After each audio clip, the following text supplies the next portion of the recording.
Good morning मेरे प्यारे प्यारे रसगुल्लो, मेरे टमाटर। This is Sanjay Yadav. आज हम नया लैब प्रोसेस के ब्लू लाइन के क्वेश्चन एक एक करके क्वेश्चन डिटेल में करने वाले हैं। फटाफट से रसगुल्लो कनेक्ट हो जाओ, कॉपी पेंसिल उठा लो। और क्योंकि आज हम करने वाले हैं ब्लू लाइन के question, the chapter life process.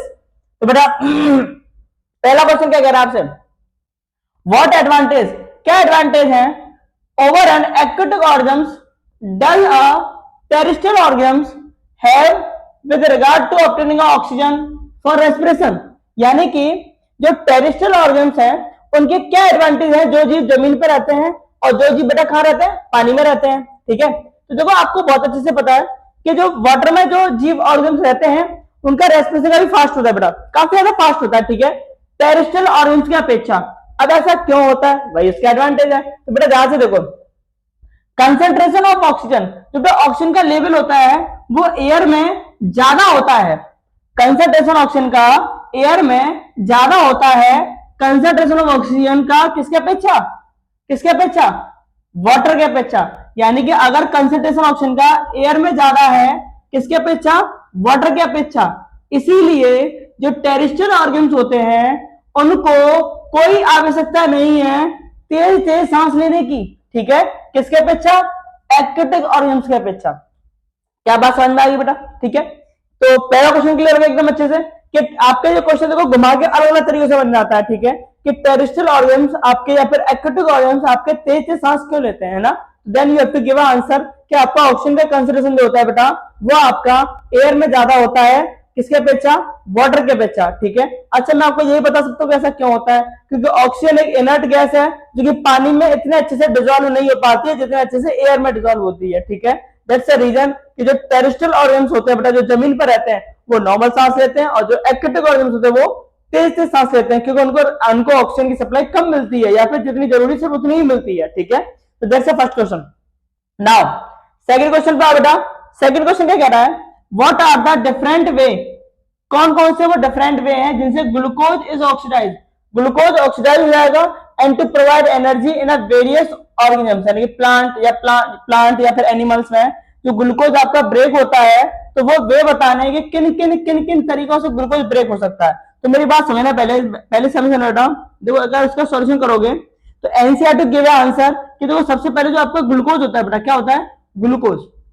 No doubt 6 carbon का मॉलिक्यूल होता है, हाँ ये बात हमें पता है। कितने कार्बन का,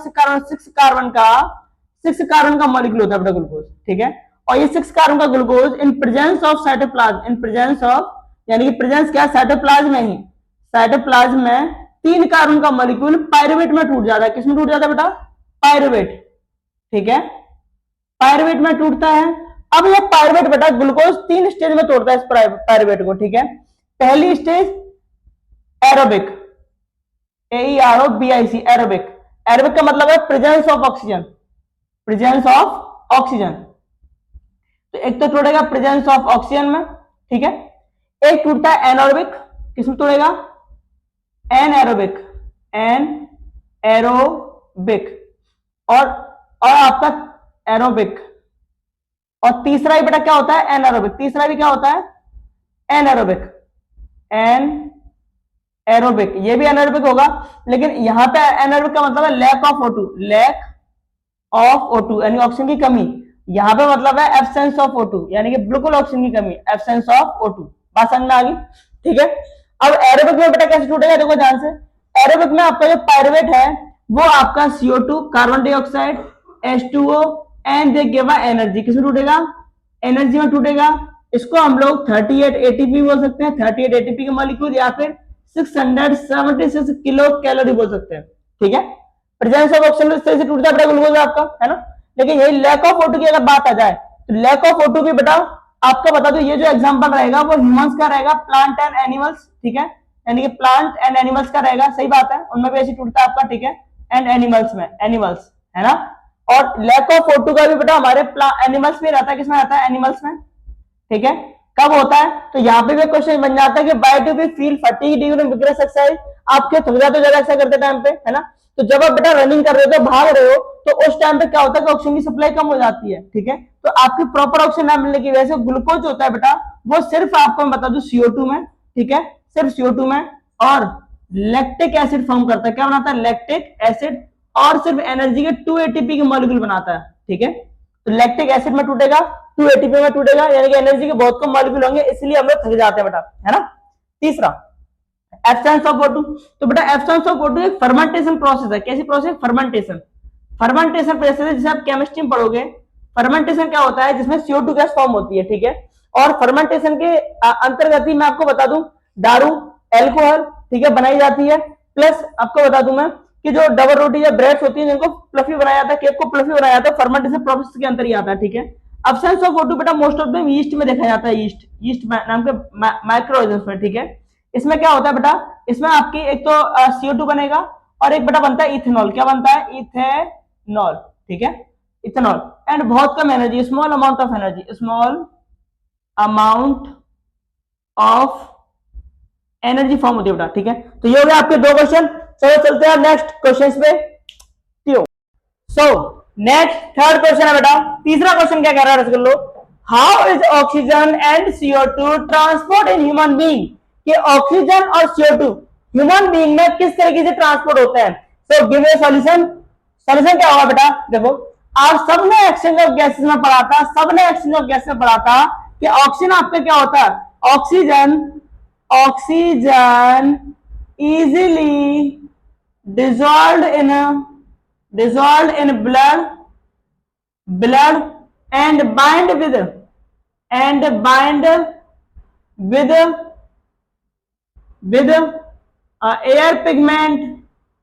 air pigment। कौन सा? एयर पिगमेंट, हीमोग्लोबिन, हीमोग्लोबिन, ठीक है, haemoglobin. And then form oxyhaemoglobin. बेटा कौन सा कंपाउंड बनाता है? ऑक्सी हीमोग्लोबिन, ऑक्सी हीमोग्लोबिन, है ना, है ना, है ना, है ना। And also when hemoglobin bind with CO2, then form कार्बिनो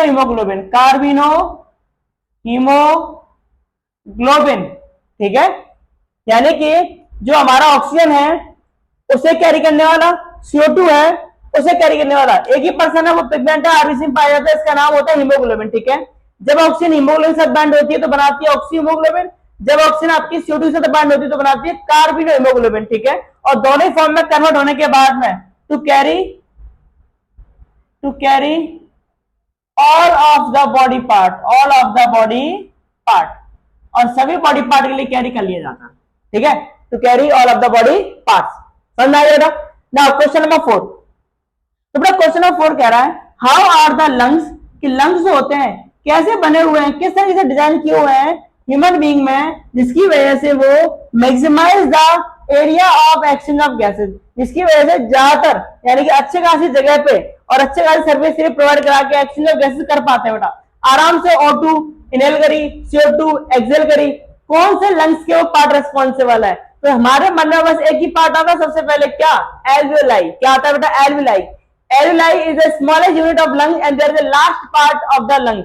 यानी कि अगर हम कहें तो आपकी जो ब्रोंकियोल्स होते हैं उनसे बहुत सारे tiny balloon like structure connected होते हैं, जिनको रसगुल्लो एल्वियोलाई बोला जाता है। और alveoli as a balloon like structure होते हैं, इसलिए वो अपना सरफेस एरिया बढ़ा देते हैं, जिसकी वजह से इजीली एक्सचेंज ऑफ गैस हो पाता है। प्लस दूसरा रीजन है कि इसके सराउंडिंग से ब्लड कैपिलरीज बहुत ज्यादा बाइंडेड रहती है, जिसकी वजह से डिफ्यूजन प्रोसेस होने में देर नहीं लगती है। बस तो यही सब लिख दिया आपने। तो सुनो ध्यान से, alveoli inside the lungs, lungs के अंदर पाई जाती हैं। इनका काम होता है air branches into smaller tube like, इनसे एयर ब्रांचेस कनेक्ट होती हैं स्मॉलर ट्यूब लाइक, इनको ब्रोंकियल्स बोला जाता है। और इनके एंड पे बलून लाइक स्ट्रक्चर होता है, इसको बोला जाता है एल्वियोलाई। पहली बात तो ये, ठीक है। एक्सटेंसिव सरफेस, ये कैसे करती है? The alveolar surface would cover about 80 metre square तक का कवर कर लेती है बेटा। प्रोवाइड अ मैसिव एरिया, जो कहने अच्छा खासा एरिया प्रोवाइड कराता है, किस काम के लिए? एक्सचेंज ऑफ गैसेस के लिए। तीसरी बात, थिन वॉल होती है, इनकी सही बात है, पतली वॉल होती है और ब्लड कैपिलरीज एकदम पास में होती है। तो wall of the alveoli extremely thin and surrounded by a extent network blood capillaries, बहुत ज्यादा पास में होती है। इतनी पास में होने की वजह से इनको बहुत आसान रहता है डिफ्यूजन प्रोसेस करने में। डिफ्यूजन बेटा आप लोगों को पता है कि चीजें हायर कंसेंट्रेशन कहा जाती है लोअर कंसेंट्रेशन में। तो जब भी एल्यूलाई में ऑक्सीजन का लेवल ज्यादा होता है, ब्लड में कम होता है, तो वहां से ब्लड में ट्रांसफर हो जाता है। ब्लड में CO2 का लेवल ज्यादा होता है, एल्यूलाई में कम होता है, तो वहां से एल्यूलाई में ट्रांसफर हो जाता है। और इस तरीके से लंग्स का एल्यूलाई पार्ट हमें मदद करता है एक्सचेंज ऑफ गैसेस में बेटा। अब देखते हैं नेक्स्ट क्वेश्चन। सो बच्चों अब हम लोग आगे अपने क्वेश्चन नंबर 5 पे। तो क्वेश्चन नंबर 5 क्या कह रहा है हमारा, what are the component of transport system in human being, what are the function of this component. यानी कि ये पूछ रहा है कि कौन से वो कंपोनेंट है ह्यूमन बीइंग्स में जो कि कैरी करते हैं, ट्रांसपोर्ट करते हैं ऑक्सीजन का, CO2 का, न्यूट्रिशन का एंड मिनरल्स का। उनके नाम बताने हैं और वो किस तरीके से आपकी बॉडी में वर्क करते हैं। तो बेटा ट्रांसपोर्ट करने वाले जो कंपोनेंट है वो मैं आपको बता दूं, जो ट्रांसपोर्ट वाला कंपोनेंट होता है उसी को बोला जाता है सर्कुलेटरी सिस्टम। रसगुल्लो क्या बोला जाता है, सर्कुलेटरी सिस्टम। ठीक है, देखिए बने होते हैं तीन मेन चीजों से। पहला होता है हमारा हार्ट, दूसरी होती है हमारा ब्लड, और तीसरे होती है हमारी ब्लड वेसल्स बेटा, ब्लड वेसल्स जिनमें ब्लड बहता है। ठीक है, तो नो डाउट हार्ट एक तरह की आपकी मोटर है बॉडी की, जो कि ओवरऑल बॉडी में ब्लड को पंप करने का काम करती है। तो act as a pump to push blood, act as a pump to push blood.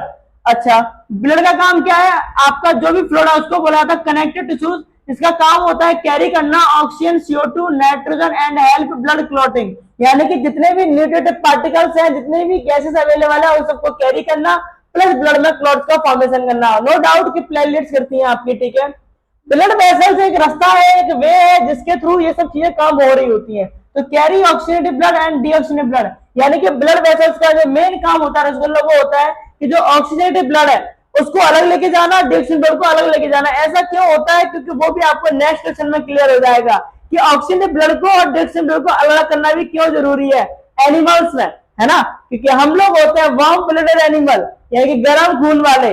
अगर गर्म खून हमारे अंदर है तो इसका मतलब है कि हमारी बॉडी का टेम्परेचर मेंटेन करने के लिए हमें एनर्जी की रिक्वायरमेंट भी ज्यादा होती है रसगुल्लो। अगर एनर्जी की रिक्वायरमेंट ज्यादा है तो एनर्जी ज्यादा तभी मिलेगी ना जब हमारे पास ऑक्सीजन की सप्लाई प्रॉपर पहुंचेगी।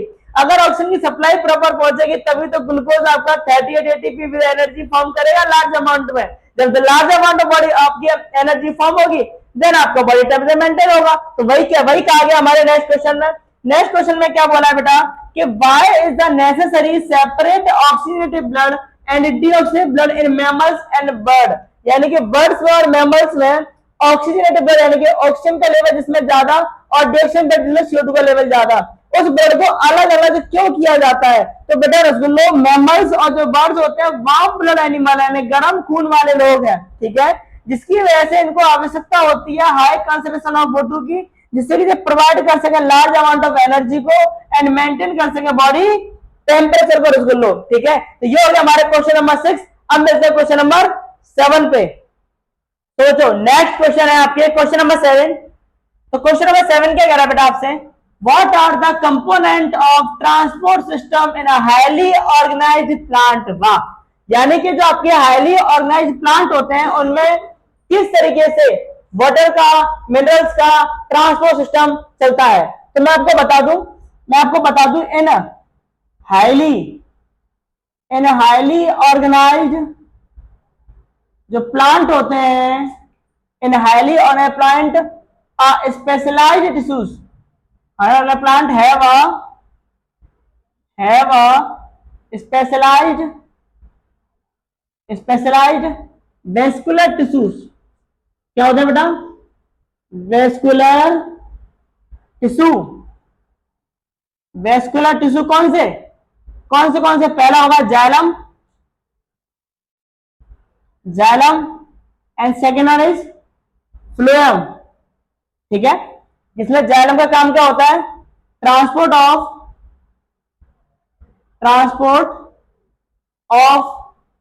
Water and mineral from the root to the shoot of the plant तक। क्या बात समझे बेटा। ठीक है, यही फ्लोएम क्या करता है, transport of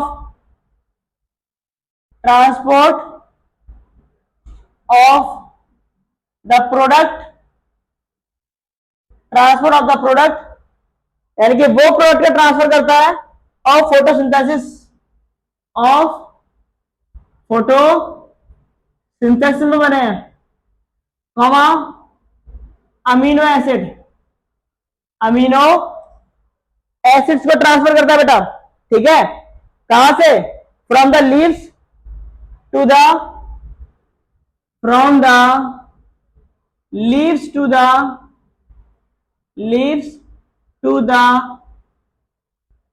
other part of plant, other part of plant, ठीक है बेटा। तो ये हो गया आपका क्वेश्चन, है ना, है ना, ठीक है।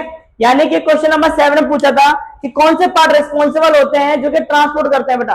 देखो वाटर में भी ट्रांसपोर्ट होता है, डेफिनेट सी बात है, नहीं सॉरी, प्लांट्स में भी ट्रांसपोर्ट होता है, ठीक है। उसके दो ऑर्गन, दो स्पेशलाइज्ड टिश्यूज रिस्पॉन्सिबल होते हैं, जाइलम एंड फ्लोएम। जाइलम आपका इनर पार्ट होता है, फ्लोएम आपका अबव होता है, ठीक है। जाइलम का मेन काम होता है जमीन से वाटर एंड मिनरल्स को कैरी करना और आपकी प्लांट्स के ओवरऑल पार्ट तक लेके जाना, ठीक है। वही आपका फ्लोएम का काम क्या होता है कि आपकी जो लीव्स है वहां पर फोटोसिंथेसिस जो खाना फॉर्म होता है उसको कैरी करना ओवरऑल बॉडी पार्ट्स में, ठीक है बेटा। नाउ नेक्स्ट क्वेश्चन है, how are the, question number 8 है, how are the water and minerals transport in plant, है ना। यानी कि ये तो यही हो गया, ठीक है। लेकिन इसने टिश्यू नहीं पूछे, इसने बोला है कि हाउ आर द, यानी कि किस तरीके से वाटर मिनरल का ट्रांसपोर्ट होता है किसमें, प्लांट में, ठीक है। तो वो तो जाइलम फ्लोएम करते हैं, ये पूछ रहा है किन प्रोसेस से होता है, तो सॉल्यूशन क्या है, transported through xylem and two main mechanism, ठीक है। तो ये वाटर एंड मिनरल्स का ट्रांसपोर्ट जाइलम के थ्रू होता है, नो डाउट। और दो मैकेनिज्म आपके फॉलो होते हैं इसमें। पहला मैकेनिज्म है रूट प्रेशर, देखो नीचे से पानी अगर ऊपर जा रहा है या मिनरल्स ऊपर जा रहा है तो डेफिनेट सी बात है कि ऊपर कोई प्रेशर तो लग ही रहा होगा जिसके से पानी को नीचे से खींच रहा है।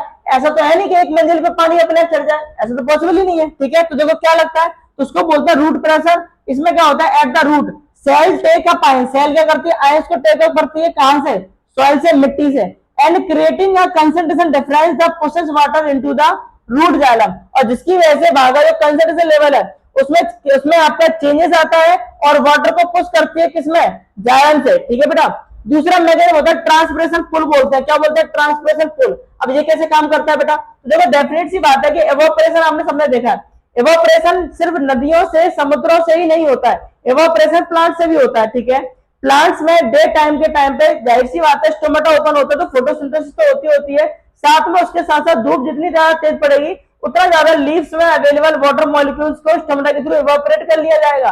अगर वहां से वाटर इवोपरेट हो जाएगा तो आपका बाकी का रिमेनिंग आपका जो प्लांट है वो लीव्स में अगर वाटर नहीं होगा तो वो ब्रांच के जाइलम से पानी को खींचेगा, ठीक है। उसके बाद जब वहां पे पानी बचेगा तो वो मेन स्टेम के जाइलम से खींचेगा, वहां नहीं बचेगा तो रूट के जाइलम से खींचेगा, और इसी तरीके से प्रेशर बन जाता है जिसको बोला था ट्रांसप्रेशर पुल, ठीक है।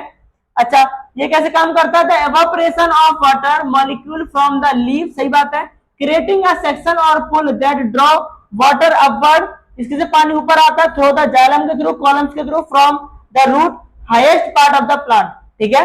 तो इस तरीके से आपका जो वाटर है बेटा वो आपका ऊपर आता है, ठीक है, वाटर मिनरल्स है ना। तो फटाफट से इसका स्क्रीनशॉट ले लो। बाकी हम देखते हैं क्वेश्चन नंबर 9। तो क्वेश्चन नंबर 9, तो क्वेश्चन नंबर 9 क्या कह रहा है बेटा आपसे, क्वेश्चन नंबर 9 कह रहा है how is food transported in plant, यानी कि खाने का, देखो अभी हमने वाटर का देखा था कि वाटर कैसे ट्रांसपोर्ट होता है प्लांट में, तो नो डाउट जाइलम से होता है, हमने तरीके देख लिए थे।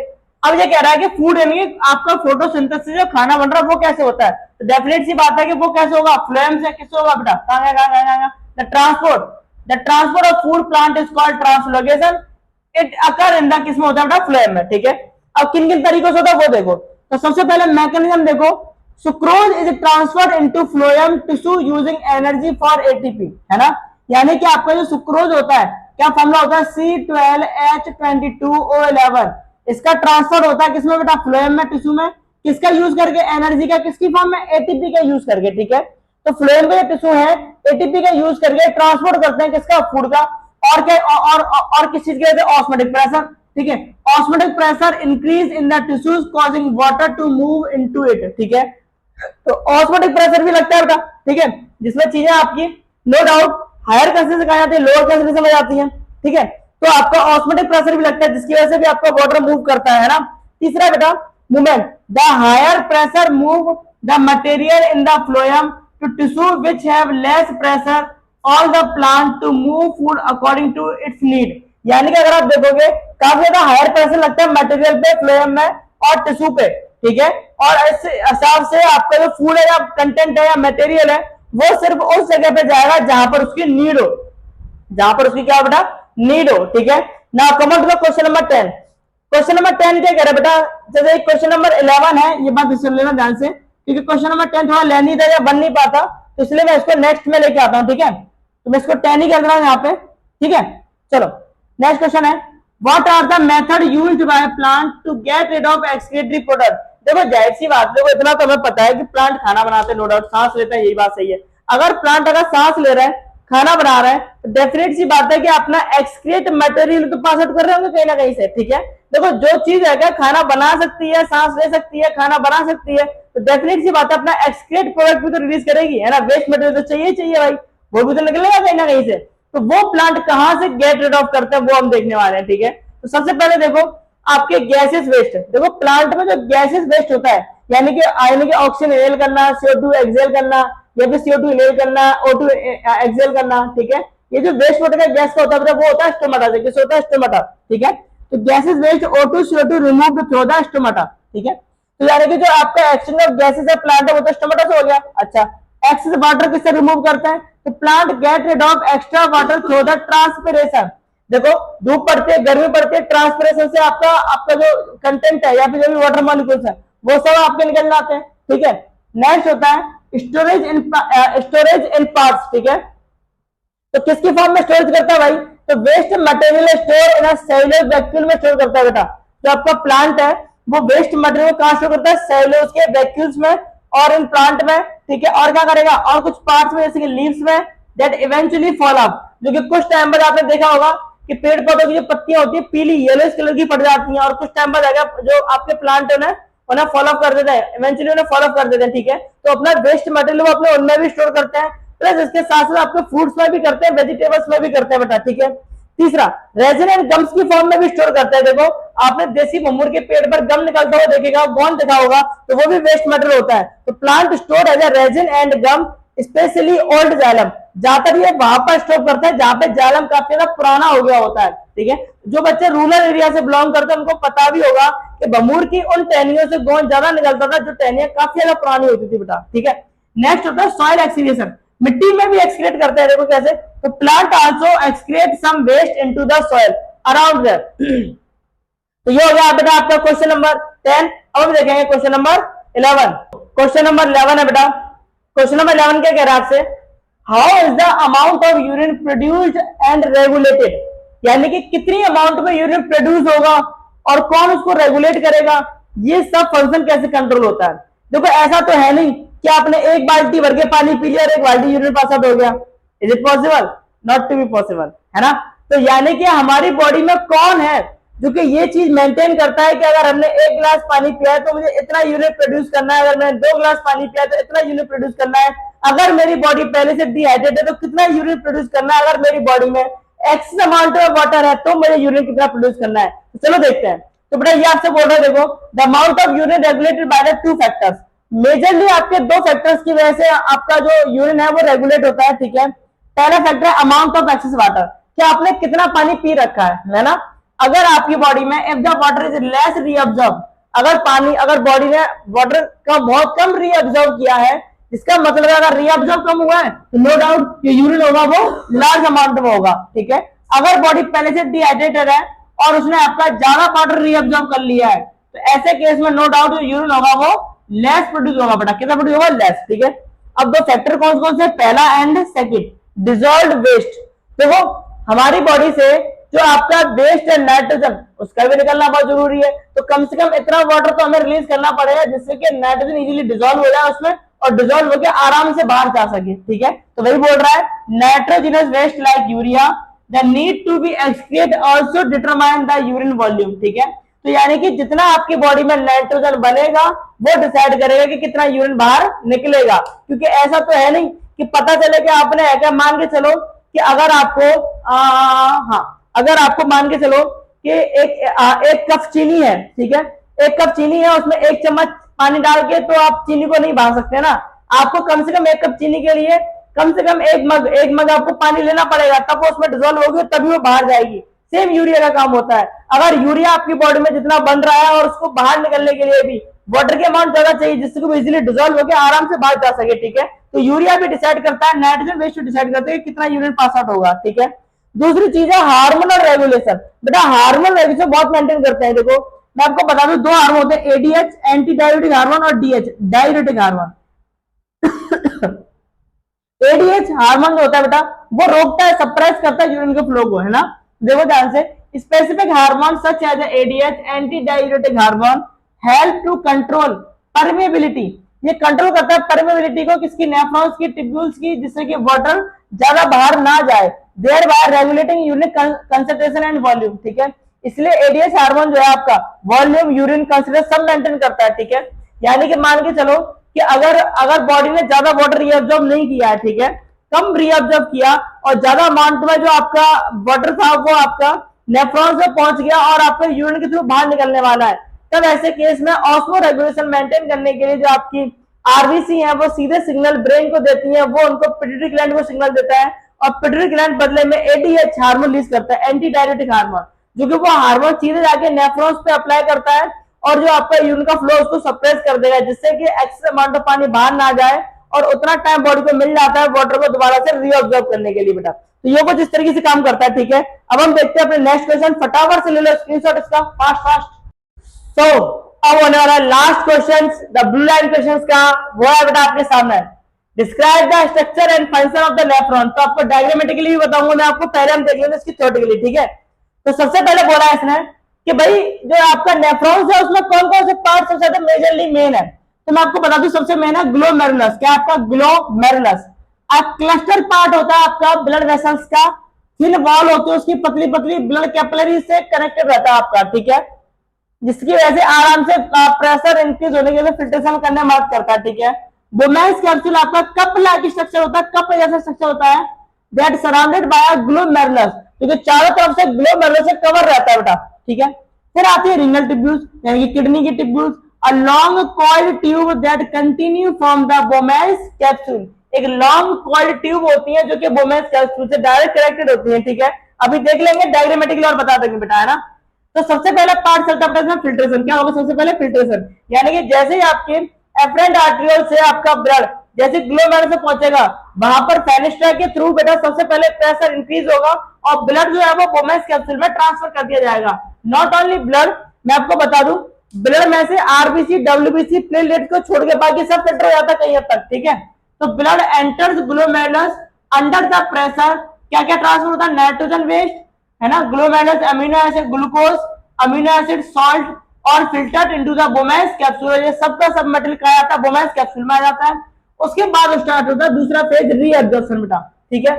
रीअब्जॉर्प्शन में क्या होता है, as this filtrate flow through the renal tubule, और जो आपका जैसे से फिल्ट्रेट होता है रीअब्जॉर्प्शन, तो आपका टिब्यूल में रीअब्जॉर्ब होता जाता है useful substance like glucose, amino acid, salt, major amount of water, ये सब रीअब्जॉर्ब कर लिया जाता है, जो भी यूजफुल चीजें हैं बॉडी से बाहर नहीं जाती हैं, back into the surrounding the blood capillaries, और जब वापस फिर से कहां पहुंच जाता है, ब्लड कैपिलरीज के अंदर। देखो ब्लड में से सिर्फ आपकी आरबीसी, डब्ल्यूबीसी, प्लेटलेट्स को छोड़कर बाकी सब ट्रांसफर हो जाता है, यानी कि जो हमारी बॉडी के लिए जरूरी है, देखो except nitrogen waste, glucose, amino acids, ठीक है, मिनरल्स, विटामिन, जो भी आपका फिल्टर हुआ है वो सब आपका रीअब्जॉर्ब कर लिया जाता है वापस से। उसके बाद यूरिन फॉर्मेशन यानी कि collecting duct, the remaining liquid जो बचता है आपका mainly water product like urea, वो सब कलेक्टिंग में स्टोर कर लिया जाता है बेटा, ठीक है। तो ये तो हो गया इसका थ्योरेटिकली। अब मैं आपको इसका स्ट्रक्चर से डायग्रामेटिकली बता देता हूं। एक बार बेटा इसका स्क्रीनशॉट ले लो फटाफट से, ठीक है।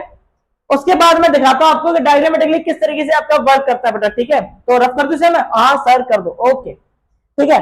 तो अब मैं देखो यहाँ पे एक नेफ्रॉन का स्ट्रक्चर फॉर्म करता हूं, ठीक है, नेफ्रॉन्स का, ठीक है बेटा। और क्योंकि हमारा लास्ट क्वेश्चन है ये, क्या है हमारा लास्ट क्वेश्चन, तो फटाफट से देख लो उसको, ठीक है। तो बेटा नेफ्रॉन्स का अगर स्ट्रक्चरल डायग्राम देखोगे तो कुछ इस तरीके का होता है। ये आपका बोमेन्स कैप्सूल है, कप लाइक स्ट्रक्चर, कैसा स्ट्रक्चर है, कप लाइक स्ट्रक्चर, ठीक है। और यहां से कनेक्टेड होता है हमारा ये पार्ट कुछ इस तरीके से कनेक्ट होके देन फिर से कॉइल्ड पैटर्न फॉर्म करता है, और देन लास्ट दिस वन, ठीक है। कुछ इस तरीके से डायग्राम फॉर्म करता है बेटा आपका, है ना। अब देखो होता क्या है कि यहां से जो आपकी एफरेंट आर्टरी है बेटा, वो फ्लूइड को लेके जाती है यहाँ से, देखो पाइप का साइज यहाँ पर ज्यादा होता है, यहाँ पर कम होता है बेटा, ठीक है, जिसकी वजह से यहाँ प्रेशर बढ़ जाता है। यही आपका जीएफआर यानी कि ग्लोमेरुलस फिल्ट्रेशन रेट, यही आपका ग्लोमेरुलस है, देखो ये रहा, ठीक है। ये आपका बोमेंस कैप्सूल है, क्या आपका बोमेंस कैप्सूल है बेटा, ठीक है। तो यहां से फेनेस्टर के थ्रू प्रेशर बढ़ने की वजह से ये सब चीजें glucose, amino acids, nitrogen waste, potassium, sodium, ये सब आपका बोमेंस कैप्सूल में आ जाता है। बोमेंस कैप्सूल से बेटा पीसीटी में जाता है, कहा जाता है पीसीटी। पीसीटी बेटा इस पार्ट को बोलते हैं, इसका नाम होता है प्रोक्सिमल कॉन्वोल्यूटेड टिब्यूल बोलते हैं इसको, टिब्यूल, ठीक है। प्रोक्सिमल का मतलब होता है near of the बोमेंस capsule, convoluted का मतलब है कुंडली ऐसा स्ट्रक्चर, टिब्यूल का मतलब ट्यूब है बेटा, ठीक है। यहां से होता हुआ रीअब्जॉर्ब होना चालू हो जाता है, क्योंकि ये आपकी जो एफरेंट आर्टरी है उसके सराउंडिंग में इस तरीके से घूम रही होती है बेटा, इस तरीके से, ठीक है, ब्लड कैपिलरीज है ना। यहां से होता हुआ जब ये पार्ट यहाँ पहुंचता है, इसको बोलते हैं लूप ऑफ हेनले, क्या बोलते हैं, लूप ऑफ हेनलेस, ठीक है।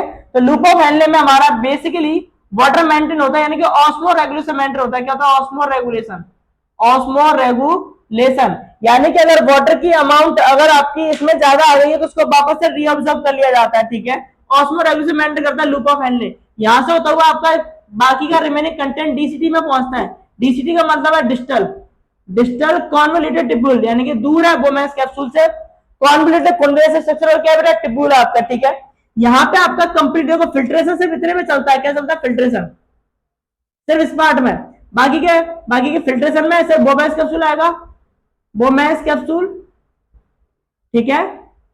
और अगर आप रीअब्जॉर्प्शन में देखोगे तो ये पूरा पार्ट रीअब्जॉर्प्शन में कवर होता है। तो रीअब्जॉर्प्शन में क्या क्या आता है, रीअब्जॉर्प्शन में आता है पीसीटी, लूप ऑफ हेनले और डीसीटी, तीनों पार्ट आएंगे, ठीक है। लास्ट का हमारा फॉर्मेशन यूनिट कलेक्टिंग डक्ट होता है, ये वाला कलेक्टिंग डक्ट बेटा। तो यहाँ पे यूनिट आपका स्टोर कर दिया जाता है, ठीक है। और यहां से जो आपकी एफरेंट आर्टरियल है वो घूमते हुए रीनल वेन से होते हुए वापस चली जाती है वेना कवा के लिए, हार्ट के लिए, और यहाँ से कलेक्टिंग डक्ट आपका यूरेटर से होते हुए ब्लैडर और यूरेथ्रा में आपका स्टोर कर लिया जाता है बेटा, ठीक है। तो ये था हमारा आज का लास्ट क्वेश्चन बुलान के क्वेश्चन का, ठीक है। अगर बेटा वीडियो आपको पसंद आई हो तो वीडियो को लाइक करें, शेयर करें, और हाँ ये वीडियो जहां तक पहुंच रही है कृपया करके प्लीज कमेंट में जरूर बताएंगे ये वीडियो हमारी कहां तक पहुंची, ठीक है बेटा। Thank you so much.